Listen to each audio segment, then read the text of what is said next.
تخيل كده لو قلتلك إن في نوع من أنواع الصدقات أعظم بكتير من اللي أنت ممكن تتخيله.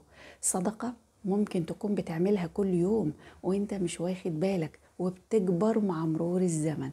عايزين تعرفوا إيه نوع الصدقة دي؟ تعالوا نسمي بالرحمن ونصلي على سيدنا النبي المصطفى العدنان. اللهم صل وسلم وزد وبارك عليك يا حبيبي يا رسول الله. هل تجوز الصدقة على الأبناء قبل الفقراء والمساكين؟ تصدقوا أيوة، بنص قول النبي.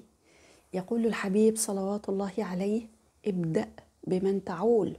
ويقول أيضا الحبيب صلوات الله عليه: دينار أنفقته في سبيل الله، ودينار أنفقته في رقبة، ودينار تصدقت به على مسكين، ودينار أنفقته على أهلك، أعظمهما أجرا الذي أنفقته على أهلك. ابدأ بمن تعول، ابدأ بولادك وزوجتك، ثم الأقرباء، ثم الفقراء والمساكين. عايزة أقول لكم إن سيدنا النبي صلوات الله عليه بيقول لنا في المعنى: استثمر في ولادك، أكلهم، لبسهم كويس، عيشهم في مستوى بفضل الله كويس، علمهم، ما تخليهمش محرومين من حاجة. لأن إزاي يعقل إن أنا ما أجيبش لابني واروح أدي بره؟ أنا لازم الأول أدي لطفلي، أأكله ولبسه وأعيشه حياة كريمة، ثم أطلع بقى. وعايزة أقول لكم أنت لو بتعمل ده بنية الصدقة مع أولادك، ممكن تعملها بنية الصدقة. عشان كده أنا قلت في المقدمة حاجة أنت بتعملها كل يوم وهي في مقام الصدقة. بس أنت لو أخدت بالك كل جنيه بتصرفه أنت بتصرفه على أولادك علشان تعفهم، علشان تغنيهم نفسيا. أنا لازم الأول أكفي ووفي أولادي، أعفهم، أجيب لهم كل حاجة بفضل الله محتاجينها.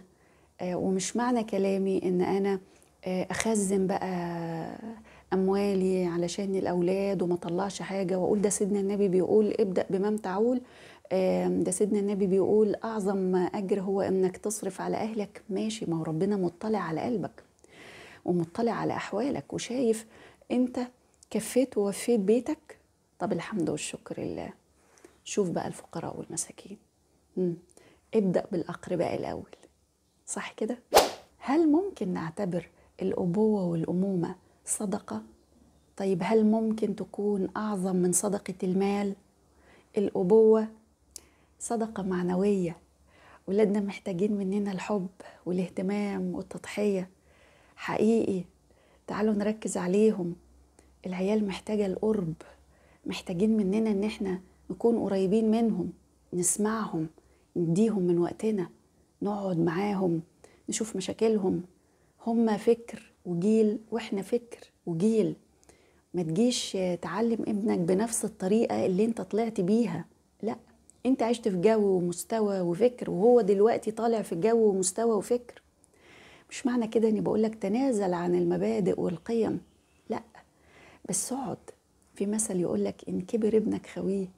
وقبل ما يكبر ابنك وتخويه ابدأ من الأساس وربي فيه، علمه، فهمه، خليك رحيم، طبطب عليه، قول له أنا بابا، ربنا موجود، أنا صورة على الأرض، حب ربنا الأول يا حبيبي، صلي، أدي عباداتك. أصل لو ولادنا خدوا طريق العبادة وركزوا على العبادات اللي مطلوبة منهم هتلاقيهم يصونوك، والله يصونوا بابا وماما ويتعاملوا معاهم برحمة لأنهم مع ربنا سبحانه وتعالى. علشان ما نرجعش نندم لو اتعاملنا معاهم بقسوة وحرمناهم من اللي هم محتاجينه. بعد كده ما حدش يقول بقى ان في عقوق ابناء على الاباء. انت اللي عملت ده وانت مش واخد بالك. الابوة بتشبه زراعة شجرة انت عايز تطلع شجرة في يوم من الايام، فبتبدأ صح وتحط البذرة وتروي وتخلي بالك وبتبذل مجهود وتراعي البذرة دي ولما تطرح وتبدأ الشجرة دي تطلع واحدة واحدة، فتبتدي انت تركز معاها. تركيز على الأولاد والحب والرحمة والتضحية، انك تقعد تسمعهم. والله العظيم لو كل واحد فينا قعد وفضى نفسه لأولاده وركز مع أولاده، انت بتأسس وبتزرع شجرة هيكون لها جذور بعد كده. معقول انت عايز ابنك يكون فاضي من جوه، انسان مهمش في الحياة، يضيع مع صدمة ولا فقد او انت عايز تطلع انسان قوي تطمن عليه بعد ما ماتك. تخيلوا شجرة يكون ليها جذور قوية، بعد شوية هيكون ليها أغصان وثمار وتظل بقى كل اللي يقعد تحتها. يا أيها الذين آمنوا قوا أنفسكم وأهليكم نارا. انت لو بتحب ولادك حقيقي هتقعد معاهم وتتعايش معاهم بنية الصدقة. بص يا سيدي، زي ما انت كل حاجة محتاجاك بره البيت، شغلك عاوزك، مش عارف مين محتاج لك، ولادك أهم انك تديهم من حنانك وتديهم من مالك. هم أهم من أي شيء. أصل احنا لو ركزنا على الأسرة دي زي ما قلت دلوقتي عبارة عن شجرة وليها جذور، والجذور دي بعد شوية بيكون ليها أفرع وثمار وأغصان. هو انت ابنك ده مش بكرة هيروح يتجوز ويشتغل فهيعمل أسرة تانية؟ فمعنى انك تركز على أسرتك وتطلعها صالحة، معنى كده انك بفضل الله وكرمه انت سبب في ان في أسر تانية هتطلع طيبة وجميلة. ولادك هيتجوزوا وهيعملوا أسر، وهيبقى انت بتزرع حتى بعد ما ماتك أشجار تانية قوية، لأن اللي ابنك خده منك بيغرزه في أولاده. هو كمان عايز يكون عنده أولاد صالحين نافعين لنفسهم وللي حواليهم. والتربية مش مجرد واجب إن أنا جبت أولاد فربيهم بقى وخلاص، لا، دي رسالة سامية بتصنع الحب والعطاء. تخيل كده انت لما تقعد تعلم ولادك وتديهم من خيرك سواء بالمال أو بالحنان والعطف، يا الله ربنا يكرمك دنيا وآخرة. وعايز بقى تاخد حسنات 24 ساعة في 24 ساعة، حط نية الصدقة في كل شيء انت بتعمله مع أولادك وزوجتك مع أهل بيتك. حط النية دي، كل حاجة بتعملها انت بتعملها بنية الصدقة ليهم. الله، لأنك ذكي، انت بتتاجر مع ربنا، انت بتستثمر وقتك ومالك مع ربنا. تخيلوا بقى الاستثمار مع ربنا يكون العائد منه ايه؟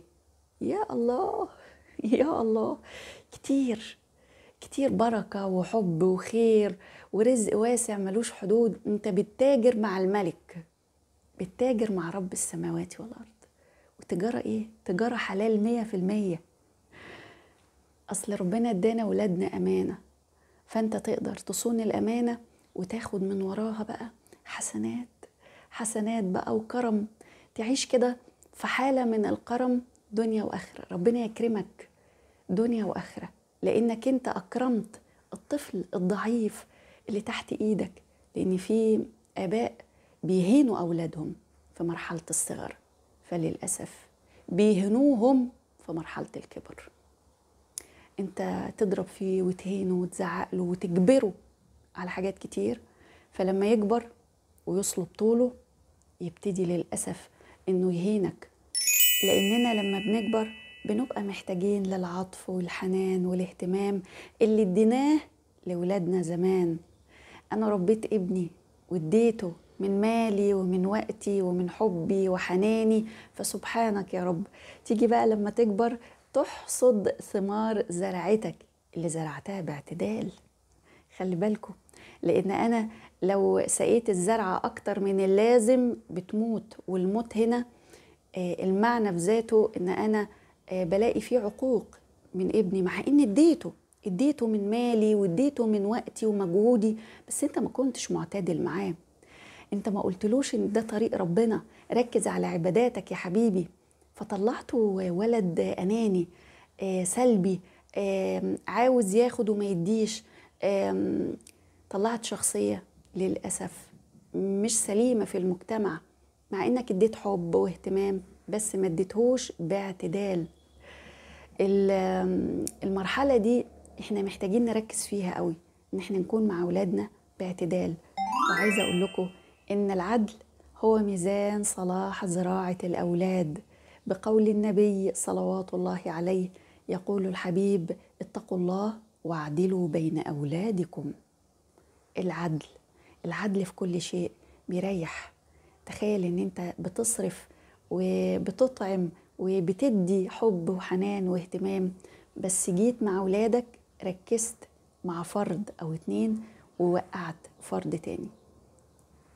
انت من غير ما تاخد بالك بتزرع جوه القلوب حاجات وحشة كتير.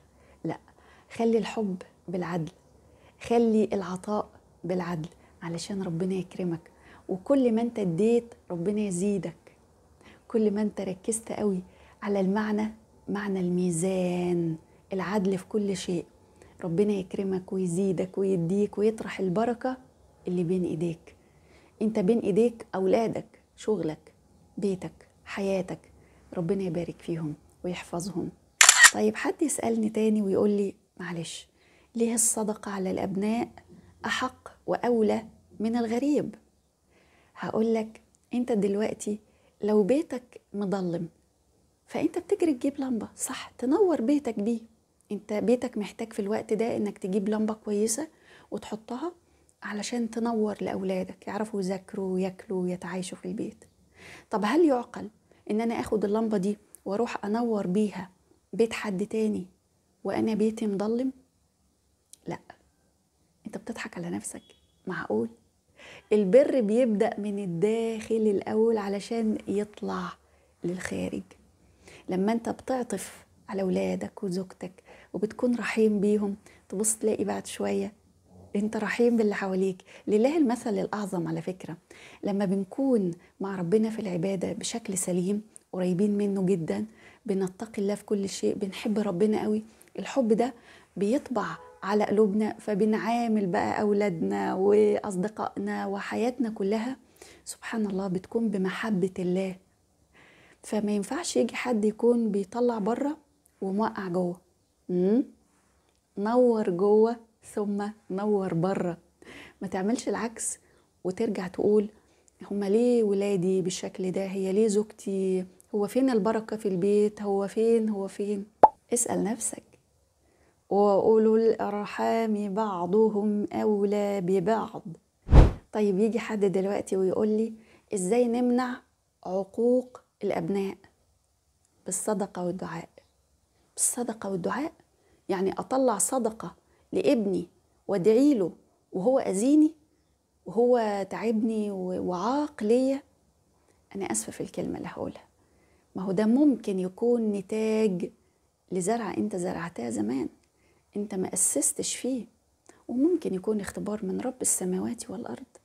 مش في كل الأحوال سبحان الله بيكون لأنك أنت قصرت معاه، أنت في أحوال كتير ما قصرتش، بس الحب الزايد عن اللزوم طلعه أناني، حابب ياخد وما يديش، مركز على نفسه، مش مهم اللي حواليه. حتى لو شافك تعبان وخلاص بتكبر في السن فمحتاج له، لا، باصص لنفسه لأن أنت كنت بتفضله عن نفسك شخصيا.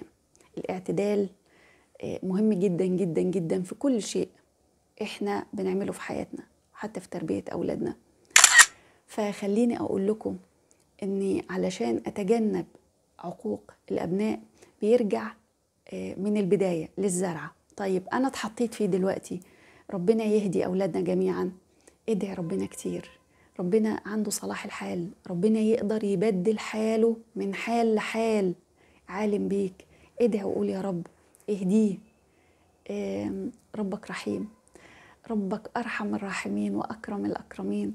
انت بس ادعي له واصبر عليه، واصبر عليه، لأن خلاص بيكون عامل زي الشجرة اللي طلعت ونشفت، ما تقدرش تشدها من جذورها. انت خلاص ما بقيتش بابا اللي بيخاف منه، انت كبرت وهو كبر. هو كبر وبقى دلوقتي بيتكلم ويتعصب ويزعق. ويقول النبي صلوات الله عليه: إذا مات ابن آدم انقطع عمله إلا من ثلاث: صدقة جارية، أو علم ينتفع به، أو ولد صالح يدعو له. يا رب احفظ أولادنا واحميهم. انت محتاج للصدقة اللي أنا بدأت بيها من البداية. انت قبل ما يكون في ولد صالح كده كده بفضل الله، طول ما انت بتقول يا رب وماشي تحت عفو ربنا، ربنا هيبارك في أولادك وفي زرعتك كلها. فانت محتاج للعمل الصالح اللي بتزرعه في أولادك وأحبابك علشان يكون